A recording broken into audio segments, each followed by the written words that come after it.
Let's go. Whoop, Welcome to another episode of the Blue Bloods College Game Time, a TBP production. Make sure to subscribe to us on YouTube, TBP Sports. T is in Trey, B is in Brandon, P is in podcast, True Blue Pod. Well, if you don't already know, it's your boy, Trey Smith.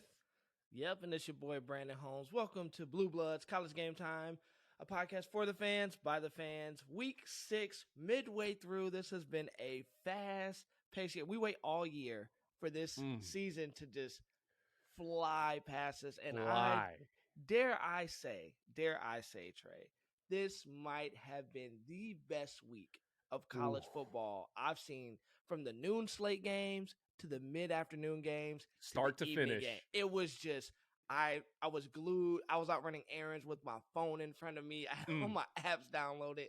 Just an incredible week of college football. Crazy. I mean, this is one of those weekends that you go, man, that was therapy. Like that was therapeutic for me yesterday. It's like, it's what your build up all summer long, looking forward to college football season. It's for a weekend like we just had. It's for a Saturday like we just had. And man, well, let's get into this. So let's go. I think everybody knows our format now. We're in what is this, episode 7 of our podcast? 7. Man, we're humming. We are humming. We're still in Upstart. We're in season 1. We've been going since week 0. But our format, we're gonna go. Let's go CFP +2. Who do you want to kick it off? You want me to go? You want to go? Yeah, go ahead, man. I think I took it first last week. I think. Okay, so, well, I have to go with the new number 1 because someone beat Bama. Someone beat Bama. They did it. I can't believe it. Someone beat Bama. And it's not that I can't believe it. I can't believe the someone that beat Bama, which we'll get to that. Yeah, I couldn't but believe that my goodness. So obviously, and here's the deal. Even if Bama wins that game, which when they got to the fourth quarter, I'm going, Bama's got this. Bama's going to win. Bama's going to do what Bama does, and they're going to win this game. I already had planned on bumping Georgia to number 1 anyways, so they're the number 1 spot, the Georgia Bulldogs. I am putting my number 2 in a place that I think they're overrated, but I got to go with what I have to go with, which is they've won all their games. They had a top 5 win on Saturday, and that's the Iowa Hawkeyes. Do I, in my gut, believe the Iowa Hawkeyes are the second best team in the country? Absolutely not. But based off how the polls work, based off what their record says, based off the wins that they have under their belt, I got Georgia, Iowa. Number 3, I've got OU. For the same exact reasons as to why I've got Iowa at number 2. I in my gut, and maybe I'm just wrong, like in my gut, I don't feel like either of those teams are the second best and third best. Yeah. But they're the 2 teams right now that have beaten every team that's been put in front of them, which you have to respect halfway through the season, whether it was ugly or not.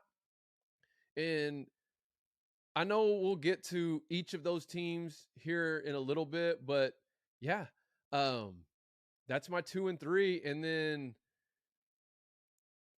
I really wanted to put Bama at 4, okay? But I did not. And here's why.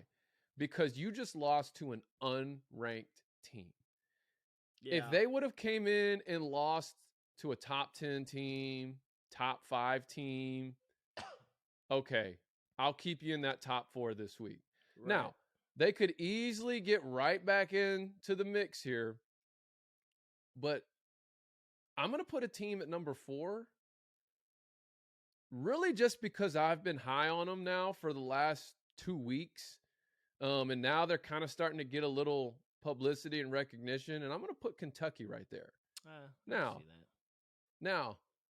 that's going to change because they're about to get throttled next week when they play Georgia, in my opinion. But I feel like at least for this week, the placeholder, they can be there. They beat every team that's been put in front of them. They're undefeated in the SEC. They beat Florida. They beat LSU. I mean, this is Kentucky football, right? Yeah. This isn't the basketball team. So I'm gonna let them have it. And I started talking about them a couple weeks ago, and they've kind of made me look good because I was kind of jumping on them before they had their big top 10 upset and then beat LSU, which one of these episodes we're gonna have to figure out what in the world is going on with LSU. We don't really have time for that this week, but my goodness, even though I do have what I think is gonna happen with them. Yeah. And then my next two in, I've got Bama, and despite their unranked loss, and then I have a 6A and 6B, and that's Michigan State and then Cincinnati. I mean, so that's my week 6 top 4 +2. That's good. I can see that. I struggled with this week. I came into it at this top of Saturday thinking it was going to look one way. Because in my mind, I'm like, sure enough, Bama doesn't lose to A&M, so I only need to really figure out my next two spots. Shout out to Jimbo Fisher. He told them in SEC Media Day, I'm going to kick his explicit. And Saban said in golf, laughing. And, hey, shout out to Jimbo for keeping up his word. So if it's me, obviously I would have put Georgia number 1 overall anyways. I mean, these guys are winning with a laundry list of injuries. They're winning with their backup quarterback. I mean, I think most programs in America would take Stetson Bennett. I think that's his name. They would take him right now as their starting quarterback, and Georgia has the luxury of having him as a backup. So I like Georgia. If we're just going based upon how we feel like the pollsters or the committee would rank it, this is why I'm ranking it this way, because this wouldn't technically be my top 4. I do think you have to go Iowa at number 2. It's a top 5 win, right? They always going to say, what were they ranked at the time? Yes. Well, all the other factors. And so, yes, I mean, Penn State was a top 5 team, so they go ahead and get that. This is where it gets tricky for me, right? Number 3,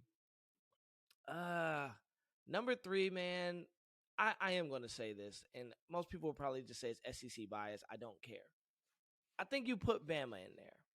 I think you put Bama because in the game of college football, there's so much parity in it. And you get caught at the right time, at the right moment, which I feel. And Bama still almost pulled that game off. So, yes, they lose to an unranked opponent. I still don't see that many other teams beating Bama, per se. I mean, people say, oh, Florida got – but you got close. You didn't get the W. Jimbo got the W. We can argue A&M kind of coughed up some games. They look, not to discredit. And they played a tough schedule, man. Arkansas is a good team. They lost them pretty handedly. So I will put Bama in my 3.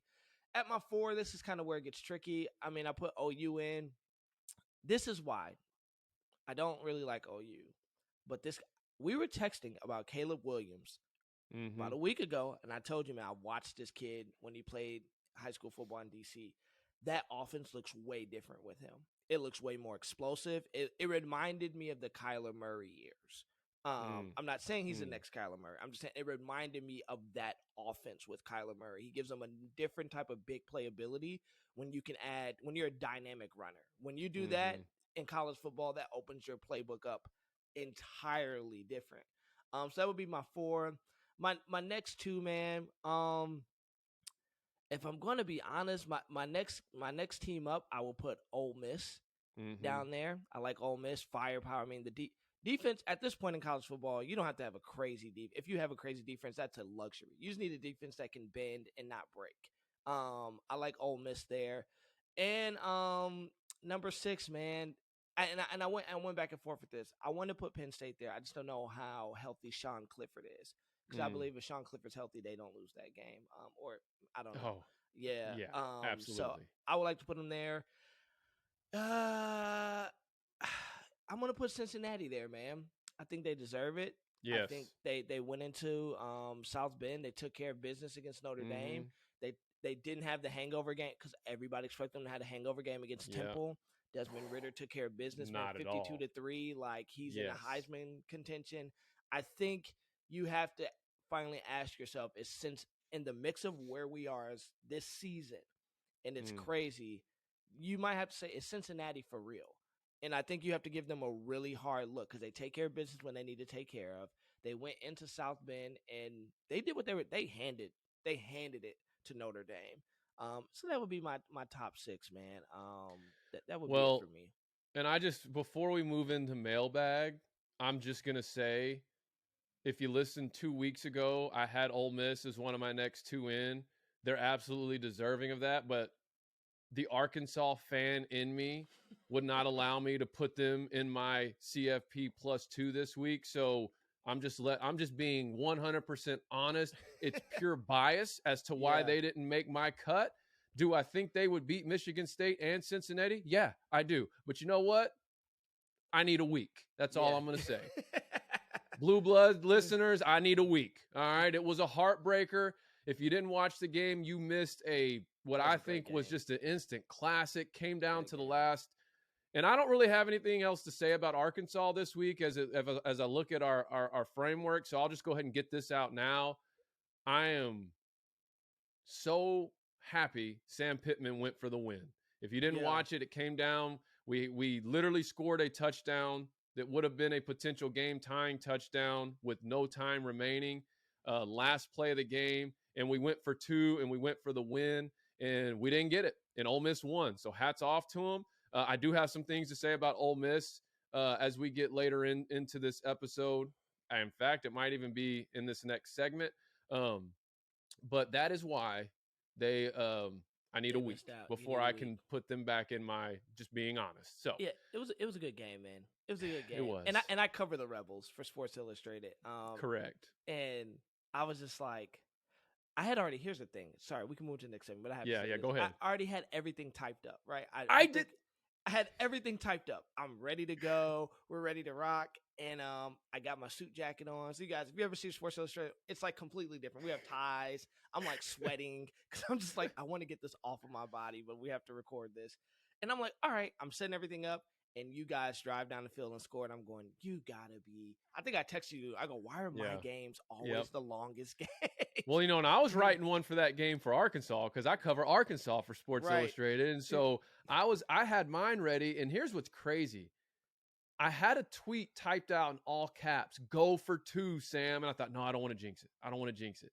Yeah. Like, because I always worried I'm going to jinx my team. Even at some point in the game when Ole Miss got a stop and I thought they were about to go down and score, I said, I said something to the effect of, well, that's the game. Like, that was me trying to reverse the jinx, which it worked. Right. It got us the ball. It got us the ball back. But I thought, here's what I'm going to do. If we make this 2-point conversion, I have my video queued up. I was in my, sports jacket and tie, had my camera set up, and I was going to be like, let's go. And then I was going to tweet it and be like, all right, I got to shoot this recap. And then we didn't get it.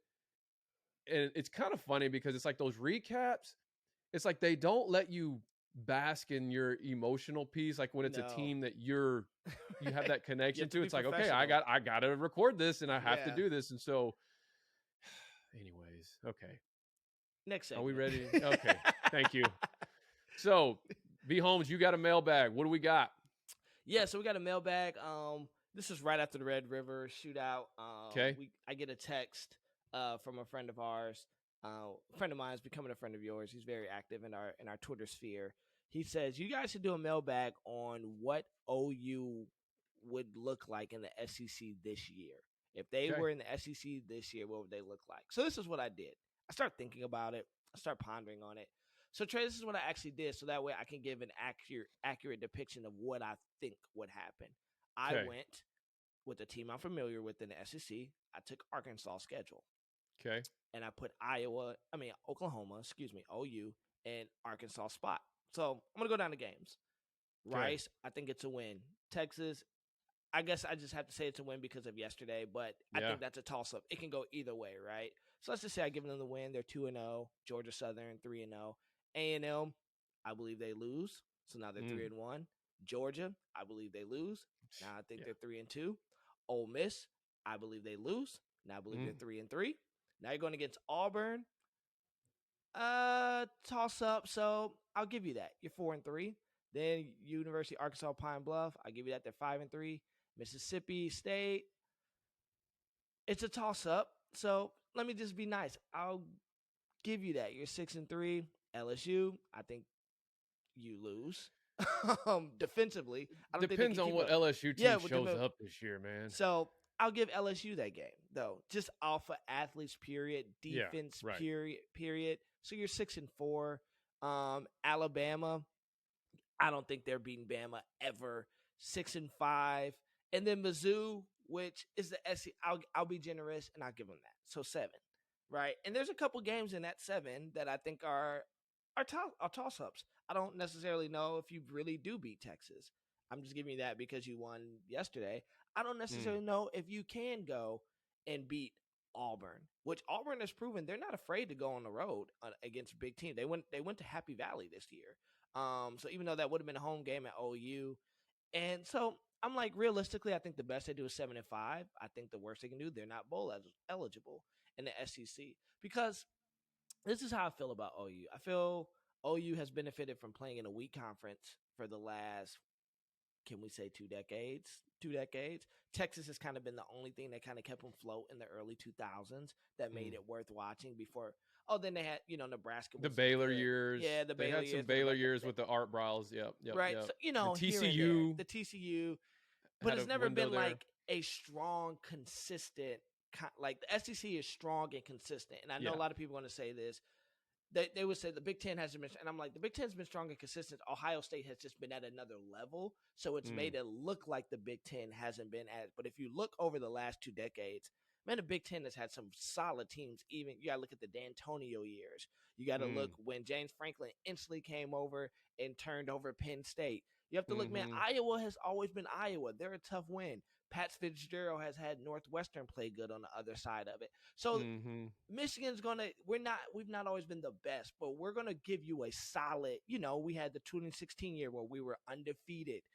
There's going into the Iowa game. So there's been this era where in these other major, we don't even talk about the Pac-12 here, but these other, between the SEC and the Big Ten, which I think we agree are the 2 best football conferences, there's just this strength of the conference. I don't think OU is ready for the week in and week out gauntlet of the SEC.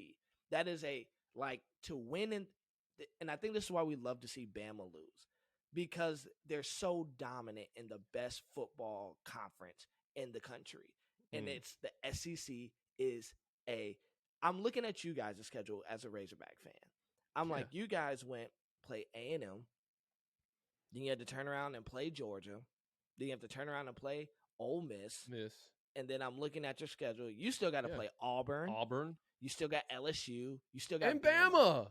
Like those 7 games alone, no other conference, even as a Big Ten fan, is giving a team that type of tough slate where you are like, those are 7 games potentially I'm going to lose in the season. And then you guys added on the out of conference game with Texas. And we could say, I'm not going to discredit, because Sark looks like he kind of has this thing rolling a little bit and he'll get it there. I think OU is in for a rude awakening. Now, maybe after some recruiting years, it helps out, but I think the first couple of years are probably going to be a little bit rough. And if they play this year with the team we've seen, with the quarterback, I mean, they just switched the quarterback. They have a quarterback controversy now, but with Spencer Rattler there, and I like Spencer, I want the kid to succeed. We're all here we want athletes to do well. And what we've seen, I might say this Oklahoma team maybe wins 4 games in the SEC this year. Wow. Ooh. Okay. They're not that good. I've got a little bit different take on this. Even though it's funny because I actually followed pretty much the same format as you. I didn't necessarily go game for game. Now, to be fair to OU, for the sake of this argument, you did pick the team, Arkansas, who coming into the season had the toughest schedule in all of college football. Okay. For the second year in a row. Because I feel like if you put OU in Kentucky's schedule, if you put OU in Ole Miss's schedule, in some of these teams that don't have, not everyone has to play Georgia as their crossover game along with the SEC West gauntlet. I talked about that last week, how Ole Miss, this game against Arkansas, for both teams could have New Year's Six implications. And I gave Ole Miss the advantage because, one, they don't have to play Georgia as their crossover. They've got Vanderbilt, and they've got Bama behind them early. So here's my take, though, getting back to OU. So we talked about the Sports Illustrated thing, right? So I essentially, I don't know if you can see all the helmets behind me, but I cover Arkansas, A&M, and Texas. And so I had Arkansas Ole Miss on my big screen, and I had the Red River, I'm used to saying Red River Shootout because that's what it was when I was growing up. Then they changed it to the Red River Rivalry, and then that's too difficult to say. So then now it's the Red River Showdown. But whatever we want to call it now. It's the shootout to me always. I had that on my second screen, and watching OU and Ole Miss at the same time, I saw a lot of similarities. And so I started thinking, when you texted me that question, I feel like you could watch what Ole Miss does this year. Because you could make an argument that Ole Miss could potentially run the table, as much as it pains me to say this a day after losing to them in a heartbreaker. But just getting back to that realistic, objective stance, they could potentially run the table and be back in the Sugar Bowl or whatever in the New Year's Six. Or they could drop a couple more and then still be, I think, in a New Year's Day bowl, whether it be like the Tax Slayer, the Outback, whatever. Right. You know what I'm talking about. One of those where they'll probably draw like a quality Big Ten opponent. Like, I think the table is set for them to really perform well, with their ceiling being, a New Year's Six. Well, I got another thought on that a little bit later as far as the SEC West. Okay. But the New Year's Six, and then and really, I think their floor at this point is still just a New Year's Day bowl, which I know those games aren't what they used to be because players don't really play in them. They start preparing for the draft, and it's just but to get back to the mailbag question, I feel like you could watch what Ole Miss does, how their season plays out, and I think you could make an argument that OU would do the same thing if they were in the SEC this year. I think you could also say put them on Kentucky's schedule, and I don't know that they beat Florida, but I think they could achieve similar success to what I believe Kentucky could achieve. I also think that we talked about this in, I think, our week 0, maybe the one after. It's all going to be about how they pod the SEC when Texas and OU comes over. But if we're just talking right now this year, which is what the question was referring to, I really think that, and all this is specific to OU's quarterback change, because that's when I really started having kind of this revelation, because that guy reminded me of Ole Miss's quarterback a little bit. I'm not saying his name, but the quarterback from Ole Miss. Right. So he kind of reminds me of that. And then if you just want me to button this segment with a hot take, don't be shocked if Spencer Rattler plays for Ole Miss next year and Lane Kiffin turns him around.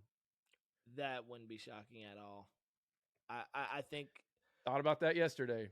That would be okay. And I know we're about to transition, but I pulled up Ole Miss's schedule, right? So you start talking about that, and you made the comparison. So I'm looking at it, right? Just for our listeners who aren't watching, you have Louisville. I think OU can take that. Austin, PA, they can take that. Tulane. I mean, they almost lost to Tulane, but they won, so I'll give them that. So they're 3-0. Going into Bama, you lose to Bama, that's 3-1. I believe they lose to you guys in Arkansas. We're 3-2, and that's fair. But it can't, like, even Ole Miss. It came down to the final play of the game, right? But you know what I mean. I see what you're saying, but this is what I'm saying.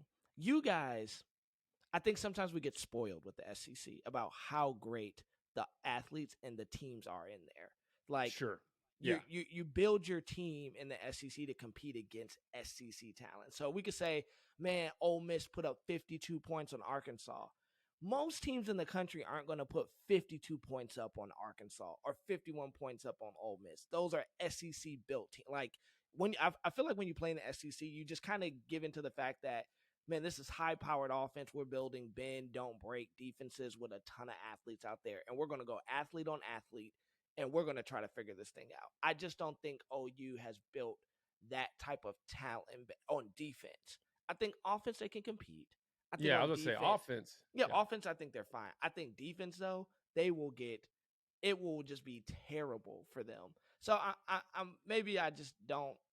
And I'm going to be honest. I don't like OU fans. Every time they don't say anything until the game's over. That's what annoys me about them. Like they're quiet all game, and then after the game, they're on Twitter.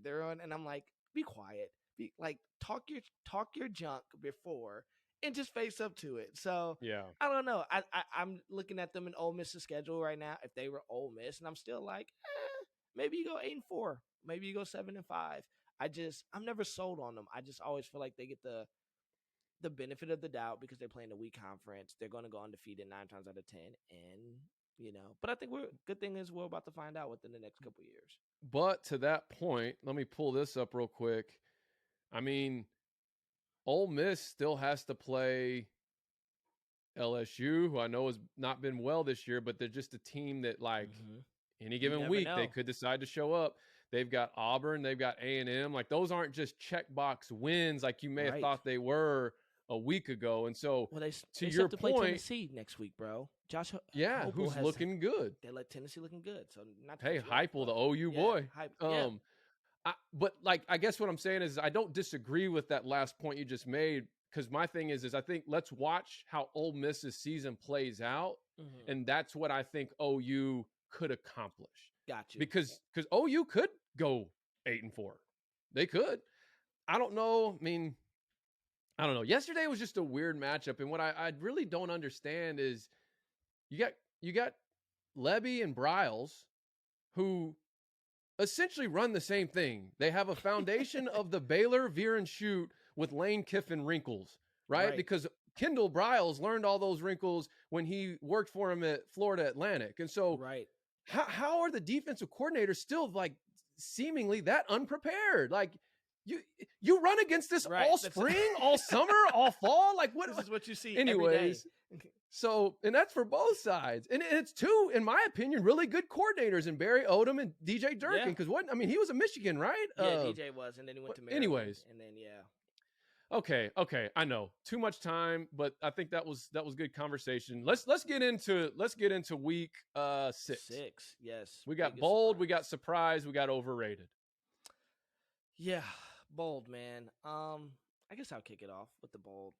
And we only picked one this week, really. I mean, I kind of doubled back on yours, but I really kind of stuck with one. My one was Iowa over Penn State. I woke up that morning, I felt I was like, Iowa over Penn State. Here's what I'm going to say, though. I still don't love Iowa. When I was predicting the bold Iowa over Penn State, I was predicting an even matchup. Iowa really just showing us what they're about. And I guess winning a more even game. The moment I saw Penn State lose their starting quarterback, I was like, it's over. Once I saw the backup come in, he seemed rattled. He didn't seem prepared. He didn't have that confidence. I was like, Iowa has this. Now, no discredit to Iowa. They have 15 interceptions in 6 games. It is that back end, and I watched part of that game. I was kind of moving around, so I had it on my phone, but I watched part of it. And I mean, that secondary is legit for the Big Ten.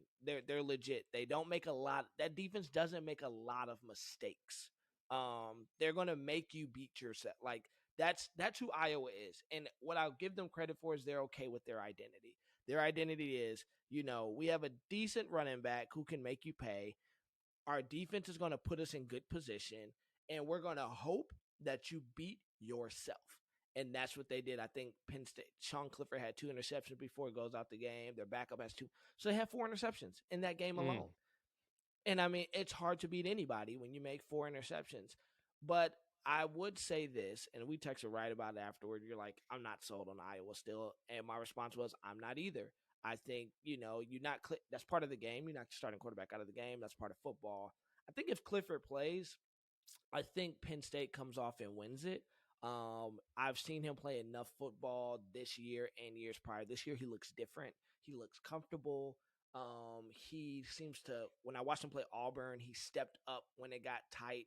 He has the connection with, I would say, probably one of the best receivers in the country, and Josh Doxson. Like, they just, they just have this connection where when it's crunch time, we're going to go make a play.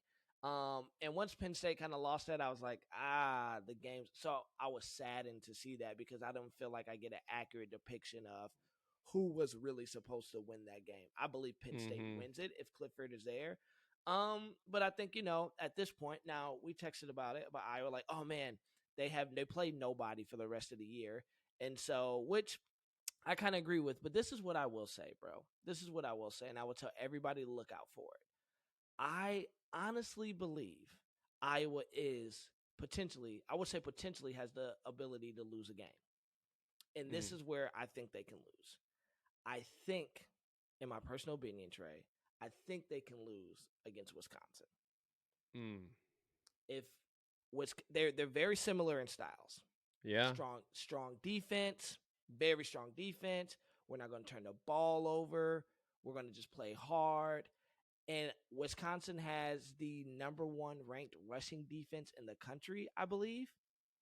So that's where I'm kind of like, I think if there's anybody that's going to trip them up, if there's anybody that's going to trip up Iowa, I think it's Wisconsin. So I don't know if they make it to the Big Ten game unscathed. And dare I say this, after watching this team play last night, Iowa really does have 2 teams to prepare for that can beat them: Wisconsin and Nebraska. Yep. And what I saw from Nebraska last night in that Michigan game, this is a different team that I think played week 0. That offense, when they're clicking, is electric. And Adrian Martinez, I was about to say Taylor because his brother played there. Adrian Martinez, I feel so bad for the kid because if he could put it all together, I think the kid would be a Heisman type player. He just can't, it just hasn't all clicked for him. But when he's humming, bro, and they're running misdirection and counters and the triple option, and Scott Frost is an offensive genius. So I'm going to say, put this on wax, I think Iowa loses to one of those 2 teams. And if there is a team outside of Wisconsin and Nebraska between those 2, I think they lose to Nebraska, man. And they're playing at Nebraska, if I'm correct. Yeah, they're playing at Nebraska. So last game of the season could be a job-saving type game for Scott Frost. And to your point, it could be the game where they put it all together because, my stance on it, and I watched that game. I said last week, I hadn't watched Iowa. I can't really comment on them, but my honest take just from watching this one game, even though it was a top 5 matchup, is they kind of are who I thought they were. And I could see a team that's got the explosiveness potential that Nebraska has if they could put it together. The thing is that Iowa is a way more disciplined team, and they're a way more physical team. And I mean, even though the game of football has kind of evolved into a more spread out, wide open type thing, I mean, physicality is still the name of the game, and Iowa brings that. And so I'm with you, though. Maybe don't overlook that Wisconsin, Nebraska, those 2 games. But I just look at it and go, man, I think they run the table, and then they run in their first real brick wall will be in the conference championship game, which I'll comment on that in our True Minute drill, because that's something, man, that other side of the Big Ten. It's brutal. And I would say this before you take over is if they go unscathed into the Big Ten championship game, I've been thinking about this all night, and let's say, for kicks and giggles, they face would it be 11 or 12-1 Ohio State team? It'd be 11-1. I hate saying that. I still think they're going to lose a game to somebody because they play Penn State, Michigan State, Michigan. Anyways, let's say they do that, but they play a tight game. Tight. I'm talking decided by a field goal. They very well, we can see in the college football playoff, 2 SEC teams if Bama runs the table and 2 Big Ten teams. No. You don't think so? Because OU's going to have to drop to somebody. Yes. And I got to comment on that as well. Yeah, but go for it, because I think they lose this year. Because here's what's crazy. There is a path right now with A&M. That A&M, it's sent so many different ripple effects into the landscape of college football. that one of those paths, OU could go into the college football playoff, the number one ranked team. The number one ranked team. There is a path for them to do that. I would be so upset. Because Georgia, and everyone's going, what are you talking about? No, Georgia's going to have to play Bama in the SEC championship.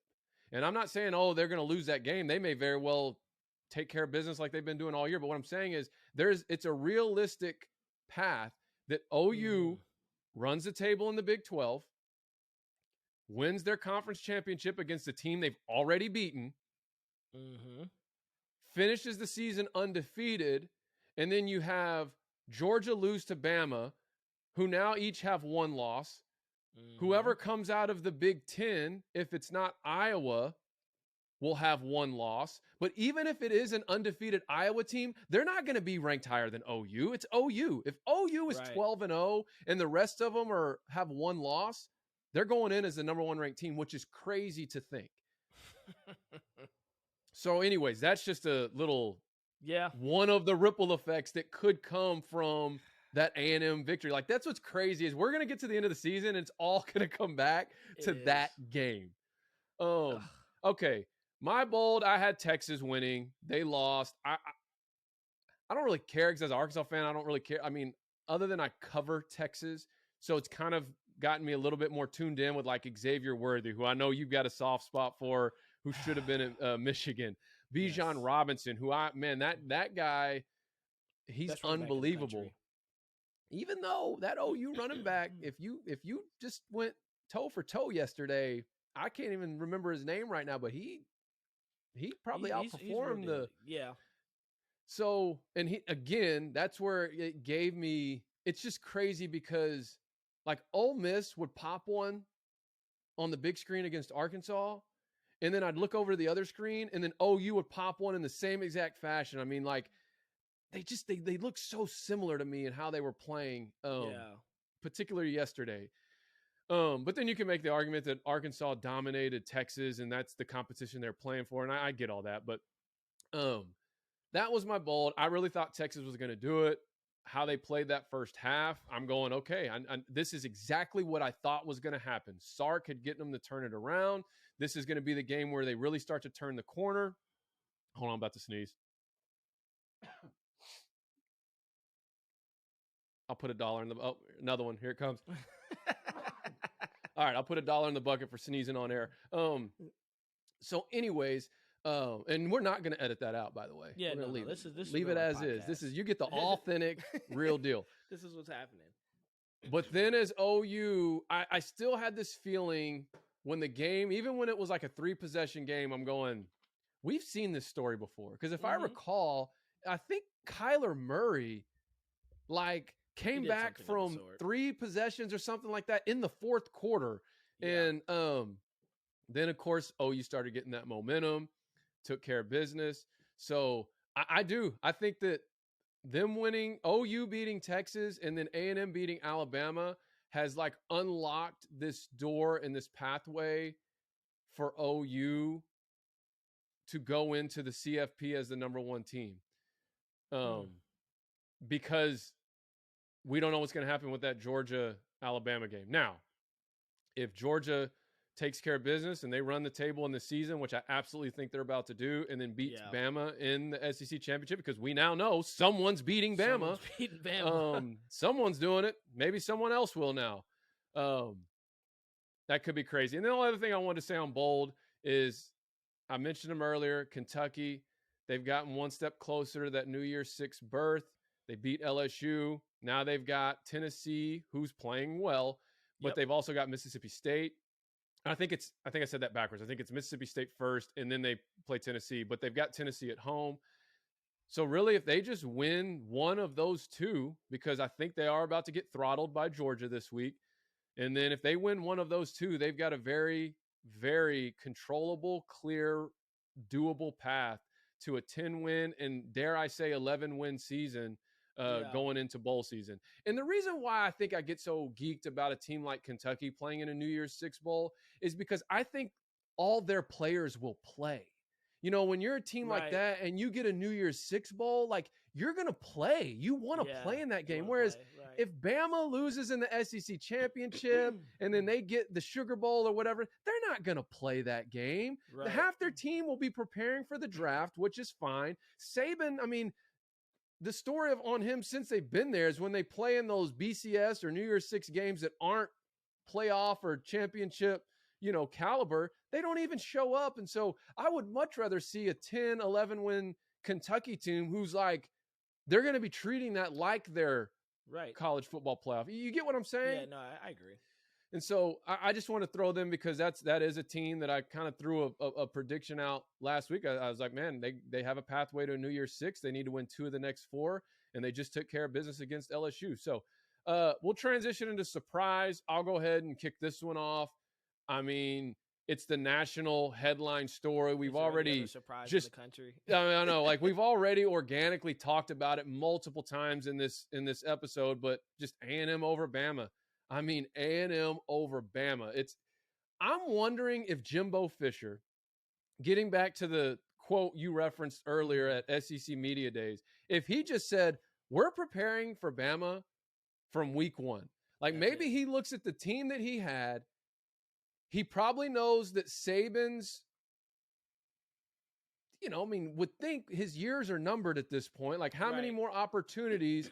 And he's just going, I'm willing to sacrifice the Arkansas game, the Mississippi State game, and hey, almost the Colorado game. Yep. If it gets me that Bama win. And I don't know, I'm not saying that's what happened, but I'm starting to wonder because I watched A&M play against Colorado. I watched A&M play against Arkansas. I watched A&M play against Mississippi State.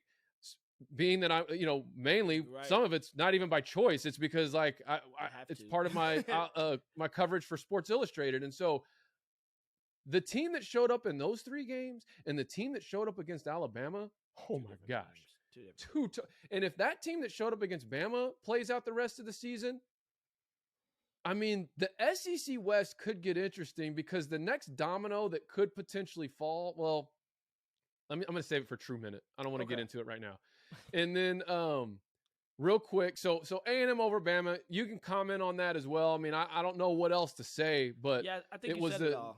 Yeah, I saw that tweet. Sorry to cut you off, but it's so funny you said that because my mind instantly went through this tweet that was going on this Reddit board where this guy was like, what if Jimbo Fisher is so intelligent that he decided, you know what, let me cough up 2 games to make Nick Saban think he's going to come in here and run away with this, and then he coaches the best game of his life. And you kind of laugh at those comments like, okay, yeah, one would hope, right? Whatever. Yeah. And then you're looking last night, I'm like, what if Jimbo Fisher had, like you said, it's been said, you know what, we're going to give up some games in the SEC West. That's fine. But the one we're not going to give up this year is Bama, man. Yeah. Like, did he know, okay, we ain't winning it all this year. That's not going to happen. I've already got a national title in my hip pocket, winning it at Florida State. Like, the one thing I do not have, the one notch I do not have on my belt is I've never beaten Coach Nick Saban. My former boss, basically, because he was his coordinator at LSU, and he became the first former Saban assistant to beat Saban. And I mean, as crazy of a conspiracy as it sounds, I'm going, my goodness. I mean, everybody has the Moby Dick in their life that they got to kill. Exactly. So that is that. The only other teams I want to bring up real quick, Wake Forest has quietly crept to 6-0. They're the top of the ACC, or at least their side of the ACC. But I'm going to go ahead and say what my bold prediction next week's going to be is that they fall to Army next week. They've got Army next week, and that's just a team, you just never know week to week. I mean, anyway, so I think our Army is going to give them their first loss of the season. But you'll see the video. We'll have it on our TikTok, which, by the way, went viral again. And on our Instagram next week on game day. SMU. I gave them a little love last week. I have a quick take on them or a quick dream for them, I'm going to mention in our True Minute drill. So there's a little teaser for you, but I think SMU is still undefeated. Yep. And they have a pathway to a New Year's Six as well. There's a big game that I'll mention. I'll revisit them in the True Minute drill. And then Oklahoma State, right now they're up there at the top of the Big 12 standings with OU.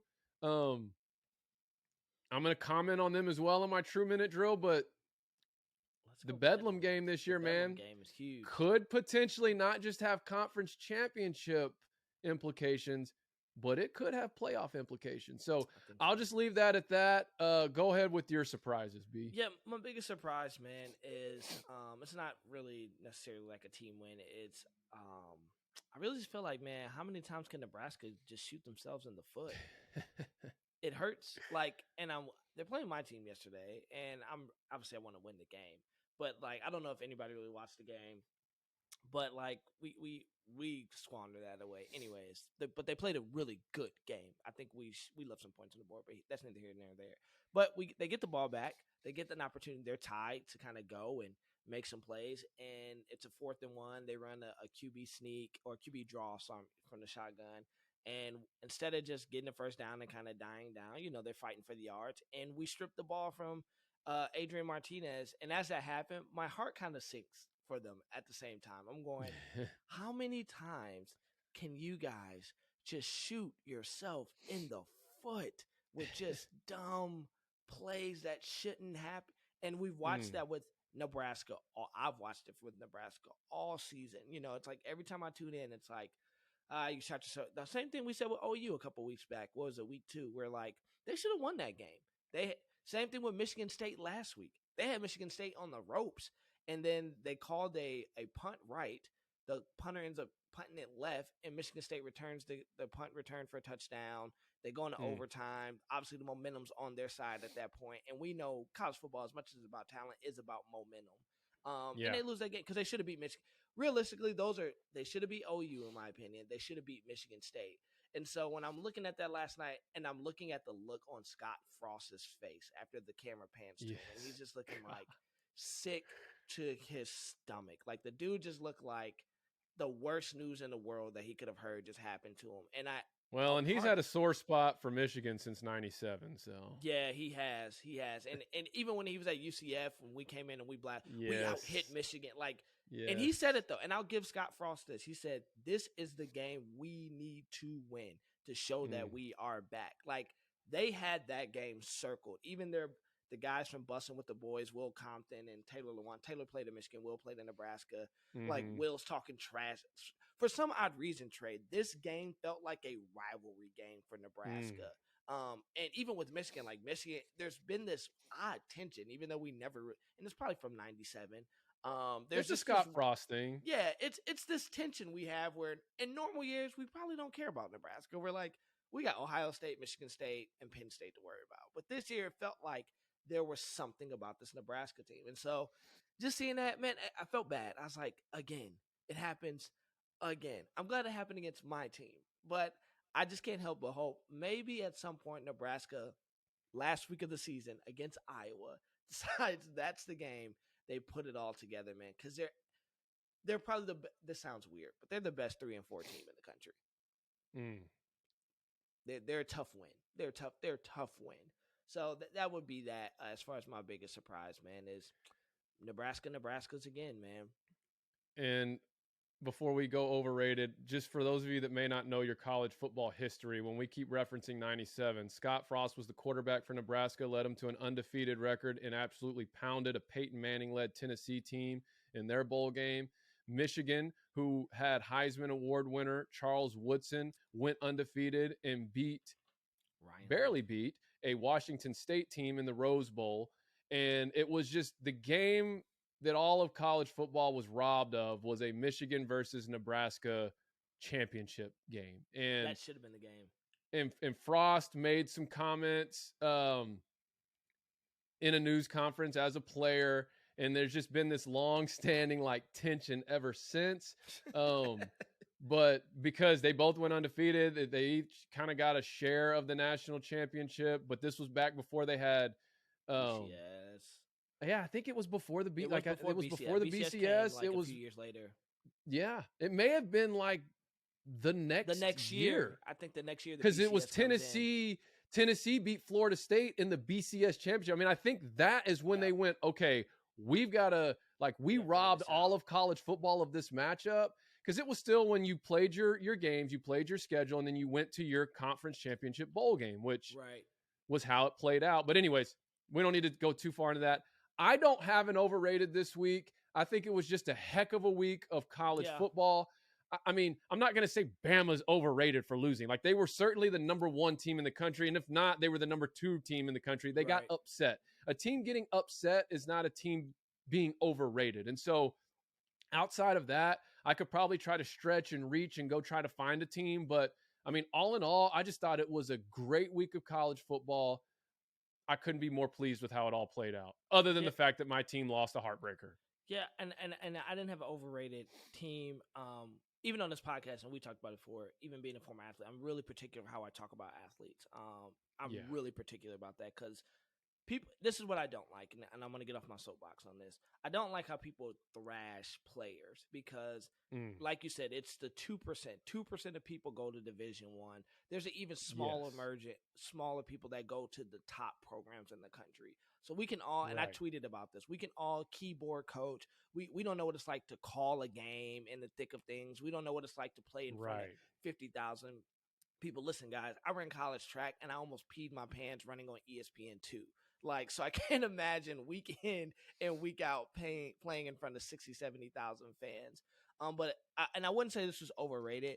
I think there was just a little too much expectation on this. And I would say the quarterback out at OU and Spencer Rattler. I think the kid, I mean, he was coming as the number 1 quarterback coming out of high school. He had that show QB1 on Netflix. So there's a lot of hype coming behind him. Lincoln Riley's kind of known as a QB whisperer. And I don't think the kid's overrated. I think, this is just a tough, it's not really clicking for him right now. And when you said earlier he could put his name in a transfer portal and go to Ole Miss, I could see that because if we remember, everyone said going into the season, and I have tweets about it where I tweeted, he's probably going to win the Heisman. He's probably going to be the number 1 overall pick in the NFL draft this year. And the kid has all the talent. I just think it's I think after watching the benching yesterday, it's probably over for him at OU. Unless Caleb Williams just starts laying duds. But I mean, I don't to come in a game like that you did in the Red River shootout, and do what you do. The kid just has it. Like he just has it. So I don't think it's over for Spencer though. He has all the intangibles. So I'm not even calling him overrated. I think it was just underperformance. This year so far. There's been an underperform for whatever reason. It's just not clicking, and that's life, and that's sports. We look at kids every year hit the transfer portal because it's just not working. And we say this, pros have said this. I can say this as a college athlete. Sometimes it's just about fit, and it just doesn't mean you're not talented. Because I could have went for me. I went to Oral Roberts because of the fit. The coach was great for me. And so I don't think Spencer Rattler's overrated. I think he's underperforming based upon the gifting he has.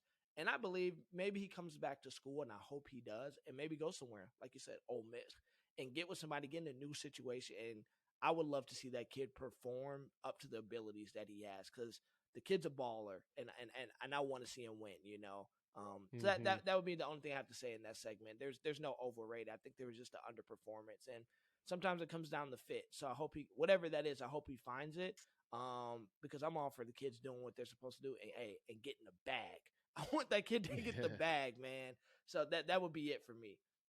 All right. Well, let's get into True Minute, okay? Start on the whistle, end on the buzzer. What is our topic, B. Holmes? What are we most excited to see about in the back half of the season? All right. Do you want it? Or go for it, man. You seem like you got a lot of points. I've been intrigued. Yes. I've got a list of things that I'm going to try and fit into this 1 minute, okay? All right, let's go for it. We know how this segment goes. It's start on the whistle, end on the buzzer.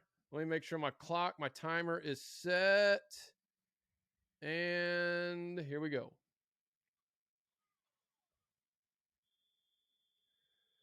Okay, so First off, I'm really intrigued by how the SEC West is going to shake out. I think Bama is still the favorite, but what if they lose the Iron Bowl to Auburn? Think about what that could do to the landscape of the SEC West and who represents the West in the SEC championship game. That would just be crazy. I'm not saying I think that happens, but it could. Who's going to prevail on the other side of the Big Ten to face Iowa in the Big Ten championship? Michigan, Michigan State, Ohio State. It's going to be a slugfest. I can't wait to see who prevails. I have a feeling it's going to end up being Ohio State, and they're going to sneak their way into the college football playoff. It's shaping up, as I mentioned earlier, that the Bedlam game, OU versus Oklahoma State, could not only have a conference championship implication, but it could have playoff implications. And OU has a pathway to be the number one team in the playoff. Finally, I really want to see an SMU Cincinnati undefeated matchup, 10-0 versus 10-0. This could be a game that could get SMU into the New Year's Six Bowl, which I think would just be great for the city of Dallas. It'd be great for SMU, and it'd be great for Coach Sonny Dykes. And boom. Hey, that's my true man. Y'all can't see. Trey was getting red trying to get all that. I had one more thing, and it's my Hogs Bowl eligibility, but I'll save that. It's all good. Well, I don't know. After I finish crying. All right. You ready? Yeah, I'm ready. Let's do it. Start on the whistle, end on the buzzer. Here we go. Listen, this is the thing I'm most excited to see in the back half of the football is what the Big Ten is going to do and what's going to happen and how it's going to shake out. For years and years and years and years, I hear about how dominant the SEC is, and I never disagree. But this feels good as a Big Ten fan, whether it's my Michigan Wolverines, whether it's the Fighting Mel Tuckers, whether it's Ohio State, Iowa, or Penn State. It feels good to be considered one of the, or not the best conference in college football this year. So I'm excited to see how these teams play out, especially in the last 4 weeks of the season when the top four powers in the Big Ten East all have to face each other. And dare I say, bold prediction that this Michigan team is the best Michigan team I've seen in a long time. And we finally get the long drawn out win against Ohio State. That's what I'm looking for. Jim Harbaugh has our boys ready to go. The Big Ten is back, baby. Stamp and approve it. We might potentially play in a national title game this year. Let's do it. Woo! That's all I needed, man. I don't even need more time. There it is. There's my time. I'm just pumped, man. All right. Looks good. Looks good. Okay, so B. Holmes, you want to hit him with the socials because I've got to wrap this up or my wife's going to kill me. Yes. So, hey, here it is, man. Hit us on social media, man. Follow us on YouTube, TBP Sports, True Blue Pod, Trey Brandon Podcast. Please subscribe, man. We were a little low from the goal we wanted to hit this past week. So, get us on there. Follow us on Instagram, Blue Blood CGT. We would love to see you guys there. Hey, and download TikTok. Your boys are going viral. We're 2 for 2. We're 2 for 2. Crazy. We have built up a following. We're probably at 5,500 now. I haven't checked. But we have built in 2 weeks over 5,000 followers, man. So we're going to do something special on TikTok. We're just talking through the logistics of it. But, man, follow us. That's Blue Blood CGT. And, man, just thanks for the support. Share it with a friend. Like it. Comment. All those things. And engage with us on Twitter. I'm at Real B Holmes. Trey is at It's Smith. Trey Smith. Yeah, man, and connect with us out there. We love hitting you guys in Twitter sphere. Until next week, love your wins, sulk in your losses, and come back for week 7. We love you guys. Take care. Peace. Peace.